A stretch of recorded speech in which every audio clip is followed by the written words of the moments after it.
হনুগ্য মানুষে অজু করে দে এড়ে মাঝে যদি বাতাস গিয়ে দইলে অথবা অজুরে ওয়াজিব করে দে ইন্দিল্লা হনেকখান জিনিস ফা গিয়ে দইলে ইবার তুন কি অজু আবার একটু তুলিতে গড়া ফুরিব না কিনো ফুরিব তামাম ওলামা ইকরামুল বেগুন ইত্তেফাক দে হনুগ্য মানুষে অজু করে দে এড়ে মাঝে যদি অজুরে ওয়াজিব করে দে ইন্দিল্লা হন জিনিস ফা গিয়ে দইলে মতলন বাতাস গিয়ে শেয়ার আদু ফিরলে মাথা মোছা করতে তো কোনো বাতাস গিয়ে দইলে আবার একটু তুলিতি বা তো কি গড়া ফুরিব অজুরে গড়া ফুরিব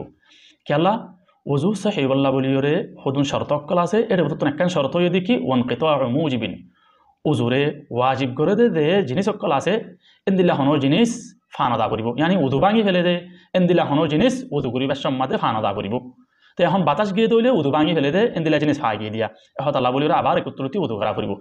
যেন্দিল্লা নাকি আলফাক আলাল মাদাহিবিল আরবা 1 নম্বর জিলদ 49 নম্বর সাফহা মধ্যে লিখে দে ওয়ামিনহা আল্লা ইউজাদা মিনাল মুতাওয়াদ্দি মা ইউনাফিল উদু হতে উজুর শর্ত করলে একখান শর্ত যদি কি উজু করিয়াতুন ফানা দা পড়িব উজুরে ভাঙি ফেলে দেন দিল্লা হনো জিনিস